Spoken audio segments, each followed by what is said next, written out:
কুতুবে রাব্বানি হায়রে ওলিদের ওলি যিনি গাউসুল আজম জিলানী ওলিদের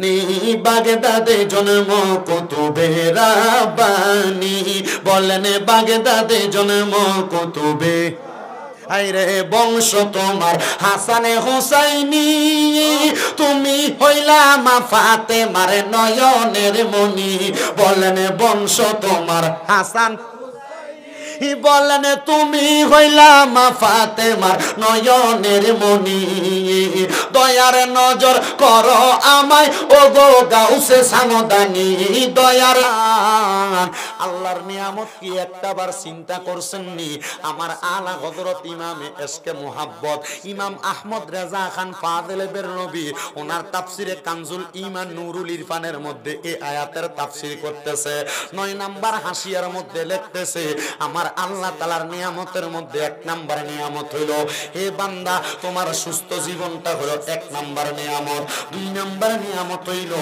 আমার আল্লাহ তোমার যত সম্পদ দিছে এই নিয়ামত 3 নাম্বার নিয়ামত হইলো তোমার আত্মীয় স্বজন যারা আছে তারা তোমার জন্য নিয়ামত আল্লাহ কয় বান্দারে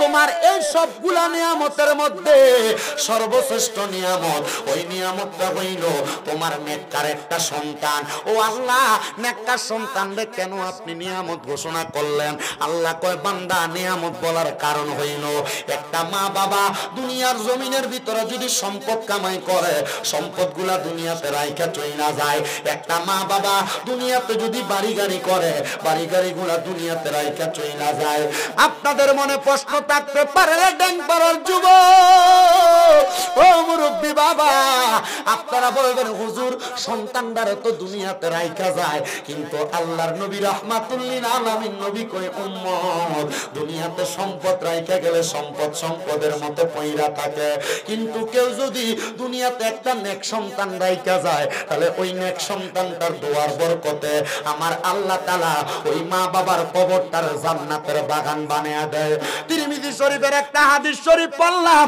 আমার নবী কয় উম্মত ও উম্মতের দল কোন মা বাবা ইন্তেকাল করার পরে কোন সন্তান যদি জুমার দিনে জুমার নামাজের পরবর্তী সময় তার মা বাবার কবরের সামনে দাঁড়ায়া রব্বির হামহুমা কামা রব্বায়ানি সগীরা বইলা আমার আল্লাহর কাছে চোখের মণিকোটার মধ্যে একটা মাছির মাথা পরিমাণ পানি চাইরা দিয়ে কান্না করে ওই পানিটা মাটিতে পড়ার আগে আমার আল্লাহ তাআলা তার মা বাবার জীবনের গুনাহ মাফ করে দেয় হে আমার ড্যাংপাড়ার মুরব্বি বাবারা এ ড্যাংপাড়ার যুবকেরা এ ড্যাংপাড়ার পর্দার অন্তরালের মা বোনেরা আজকের মাহফিলে কে জানি বসছে কার জানি এমন মা দুঃখিনী অন্ধকার কবরের ভিতরে শুয়ে রইছে কার জানি এমন দুঃখিনী আব্বা জান অন্ধকার কবরে শুয়ে রইছে আমি জানি না ওই সন্তানগুলা বাড়ির ভিতরে গেলে আম্মা আব্বার খাটটার দিকে চাইলে চোখের পানিটি কেমনে ধরে রাখে আমি জানি না ওই ফুতরা বাড়ির ভিতরে গেলে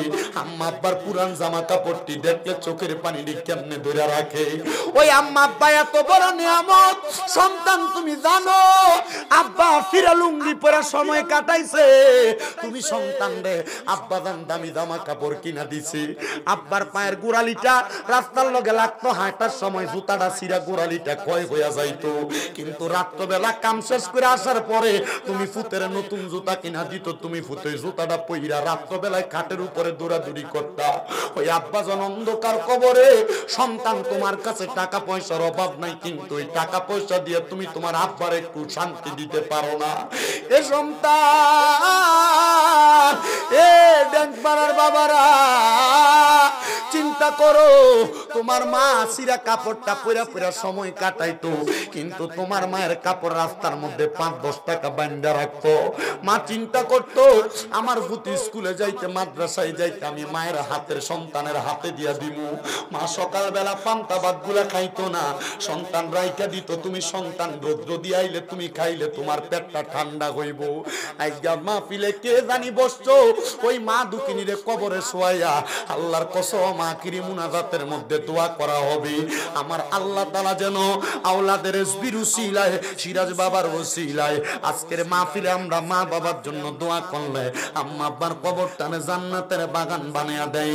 বাবারে, মা বাপ তো সন্তানরে কম ভালোবাসে না, কেমন ভালোবাসে। মা বাপ কোনোদিন চায় না সন্তান দুনিয়াতে খারাপ থাকুক, কোনো মা বাপ কোনোদিন চায় না দুনিয়াতে সন্তান কষ্ট পাক। প্রত্যেক মা বাপ চায় তার সন্তানটা দুনিয়াতে মানুষের মতো মানুষ হয়ে যাক। বলে হুজুর কেমন মানুষের মতো মানুষ? একটু মনোযোগ দিয়ে শুনলে বুঝতে পারবা বাবারা। আল্লাহর নবীর প্রখ্যাত দুনিয়ার জমিনে একজন আশেক ছিলেন। আমরা সুন্নিরা যেই তরিকার মধ্যে সর্বশ্রেষ্ঠ তরিকা মনে করি, ওই তরিকাটার নাম হলো কাদেরিয়া তরিকা। কথা কন্যা ঠিক কিনা বাবারে? ওই কাদেরিয়া তরিকার শায়েখ আব্দুল কাদের জিলানী আল গিলানী রাদিয়াল্লাহু তাআলা আনহু, ওনার নামটা কি এখনই শুনছেন না আগে আরো শুনছেন?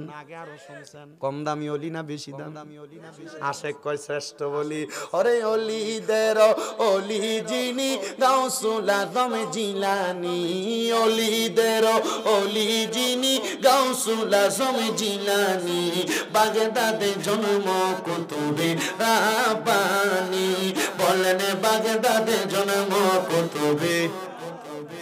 আপনারা কেমন জানি জিমে জিমে করে একটু মোহাব্বতে কর না। ওলিদের ওলি যিনি গাউসুল আজম জিলানী, ওলিদের ওলি যিনি গাউসুল আজম জিলানী, বাগদাদে জন্ম কুতুবে রাব্বানী। বলেন বাগদাদে জন্ম কুতুবে। তোমার কাঁধে নবীজির কদম, সব অলিদের কাঁধে তুমি গাউসের কদম। বলেন তোমার কাঁধে নবীজির কদম, সব অলিদের কাঁধে তুমি গাউসের কদম। মুর্দা কলব জিন্দা করো ও গো গাউসে সামদানি, মুর্দা কলব জিন্দা ও গো গাউসে সামদানি, বাগদাদে জন্ম কুতুবে রাব্বানী। বলেন বাগদাদে জন্ম কুতুবে রাব্বানী। হায়রে ওলিদের ওলি যিনি গাউসুল আজম জিলানী, ওলিদের নি বাগদাদে জন্ম কুতুবে রাব্বানী। বলেন বাগদাদে জন্ম কুতুবে। আইরে বংশ তোমার হাসানে হোসাইনি, তুমি হইলা মা ফাতেমার নয়নের মনি। বলেন বংশ তোমার হাসান, বলেন তুমি হইলা মা ফাতেমার নয়নের মনি। দয়ার নজর করো আমায় ও গো গাউসে সামদানি, দয়ার নজর আমায় ও গো গাউসে। আরে গাউসি পাকের গাউসিয়তের চাদরের নিচে থাকা লাগবে তো। রেজবির গোলাম একটু মোহাব্বতে কর না। দয়ার নজর করো আমায় ও গো গাউসে সামদানি, দয়ার নজর আমায় ও গো গাউসে সামদানি, বাগদাদে জন্ম কুতুবে রাব্বানী। বলেন বাগদাদে জন্ম কুতুবে রাব্বানী। হায়রে ওলিদের ওলি যিনি গাউসুল আজম জিলানী, ওলিদের গাউসুল আজম জিলানী, বাগদাদে জন্ম কুতুবে রাব্বানী। বলেন বাগদাদে জন্ম কুতুবে। মুসলমান ওই গাউসে পাক বড় পীর আব্দুল কাদের জিলানী আল গিলানী রাদিয়াল্লাহু তাআলা আনহু বাগদাদের জমিনে একটা সুন্দর মাদ্রাসা বানাইছে। মাদ্রাসায়ে নিজামিয়া। নাম কি? জোরে কন্যা মাদ্রাসার নাম কি? ওই মাদ্রাসার নাম মাদ্রাসায়ে নিজামিয়া। তো সব সন্তান চায়, সব মা বাবা চায় তার সন্তানরে মানুষের মতো মানুষ বানাইবো। কিন্তু আল্লাহর ওলির দরবারে মানুষের মতো মানুষ বানাইলে ফোলাটা শুধু শরীয়ত শিখতো না, লগে তরিকত শিখবো। কথা কোন ঠিক কিনা? মুসলমান গাউসে পাক আব্দুল কাদের জিলানীর নাম এবং সুনাম শুধু বাগদাদ শহরে না, ইরাকের মধ্যে, ইরানের মধ্যে, রোম দেশের মধ্যে, স্পেনের মধ্যে ঘোষণা বর্ণনা হইতেছে। স্পেনের একজন মা চিন্তা করলো, আমার সন্তানকে আমি শুধু তরিকত শরীয়তের এলেম শিখাইতাম না, আমার সন্তানটারে আমি তরিকতের এলেমও শিখামো, হাকিকতের এলেমও শিখামো, মারেফতের এলেমও শিখামো। এই 4 প্রকার এলেম যদি কারোর সিনার মধ্যে থাকে, তার দুনিয়াতে কোনো ভয় নাই, কবরের কোনো ভয় নাই। বন্ধু আমার, আমি জানতে চাই আজকের মাহফিলটা যে মুজাদ্দেদ জামানের স্মরণের মাহফিল, আপনারা বলেন এই 4 প্রকার এলেম ওই মুজাদ্দিদের কলবে ছিল কি ছিল না? এ মুহাব্বতে কোন ছিল কি ছিল না? ওই 4 প্রকারের এলেম শিখানোর জন্য মা নিয়ত করলো, সন্তানটারে ডাক দিয়া কয়, বাবারে আমি খবর পাইলাম গাউসে পাক আব্দুল কাদের জিলানীর দরবারে গেলে উনি মানুষকে শরীয়ত তরিকতের এলেম শিখায়, হাকিকত মারেফতের এলেম শিখায়। বাবা চলো না, তোমারে আমি গাউসে পাকের দরবারে দিয়া আসবো। ডাক দিয়া কয়, মা গাউসে পাকের দরবারে যাইবে, এটা তো স্পেন এলাকা থেকে অনেক দুর্গমা, আপনি কেমনে আব্দুল কাদের জিলানীর দরবারে যাইবেন? আমার তো বাবাও দুনিয়াতে নাই, আমি কি একা একা আমার গাউসে পাকের দরবারে থাকবো? মা কয়, সন্তান আমি মা প্রয়োজনে গাউসে পাকের দরবারে দাসী হইয়া থাকবো, আমি প্রয়োজনে গাউসে পাকের দরবারে বান্দি হইয়া থাকবো, তবুও তুই সন্তানরে গাউসে পাকের দরবারে 4 প্রকারের এলেম শিখাইমো। ওই মা সন্তানটারে লইয়া গাউসে পাকের দরবারে যখন হাজির হইছে, আব্দুল কাদের জিলানীরে ডাক দিয়া কই, হুজুর আসসালামু আলাইকুম ইয়া ওলি আল্লাহ, আপনার কাছে আমার একটা আবদার গো হুজুর, আমার স্বামী দুনিয়ার জমিনের মধ্যে নাই, আমার সন্তানটারে আমি চাই আপনার দরবারের মধ্যে রাখার জন্য। আব্দুল কাদের জিলানী কয়, ও মা সন্তান রাখতে চাও, কাহিনী কি, উত্তরটা কি দিবানি? মা ডাক দিয়ে কয়, হুজুর আপনি নাকি বড় আল্লাহর ওলি, আপনার কাছে আসলে নাকি শরীয়ত তরিকত হাকিকত মারেফত 4 প্রকারের ইলম শিখতে পারবে, হুজুর আপনার কাছে আমার সন্তানটারে রাইখা দেন। হুজুর ডাক দিয়া কয়, মা আপনি আপনার সন্তানটারে আমার কাছে দিয়া চইলা যান। মা কয়, না গো হুজুর, আমার একটা মাত্র সন্তান, এই সন্তান ফালে আমি থাকতে পারতাম না। গাউসে পাক কয়, মা মাত্র 3 মাস পরে আমার কাছে আসবেন, 3 মাস পরে আসলে আপনি আপনার সন্তানটারে আবার দেখতে পারবেন। মা কয়, হুজুর 3 মিনিটও তো থাকতে পারতাম না, তাহলে 3 মাস পরে কেমনে আসবো? আমি কিন্তু আপনাদের দোয়ার বরকতে কুমিল্লাতে 6টা মাদ্রাসা চালাই, আপনাদের দোয়ার বরকত আমি গুনাহগারের কুমিল্লাতে 6টা মাদ্রাসা চলে। আমার মাদ্রাসায় কোনো ছাত্র ভর্তি করাইলে আমিও কিন্তু গাউসে পাকের মতো করে তারার একটা আদেশ করি, কমপক্ষে 3 মাস পোলারে ছুটিতে বাড়িতে নিতে পারতেন না, কারণ 3 মাস একটা পোলা মাদ্রাসায় থাকলে এমনি মাদ্রাসায় মন টিকা যাইবো গা। গাউসে পাক কয়, মা আপনি আপনার ছেলেটারে 3 মাস দেখতে আসতে পারবেন না। মা কয়, হুজুর যদিও কষ্ট হয়, এলেম অর্জন করানোর জন্য আমি মাইডা মানতাম রাজি। মা কান্দে, সন্তানটারে গাউসে পাকের দরবারে দিয়া মাটা এবার চইলা যায়। এবার ওই মা যখন দূরে যায়, সন্তান মায়ের পেছনে তাকে তাকে কান্দে। গাউসে পাক হুজুর আব্দুল কাদের জিলানী সন্তানটার ওনার কাছে আইনা সুন্দর করে বুঝায়া মাকে বিদায় করে দিছে।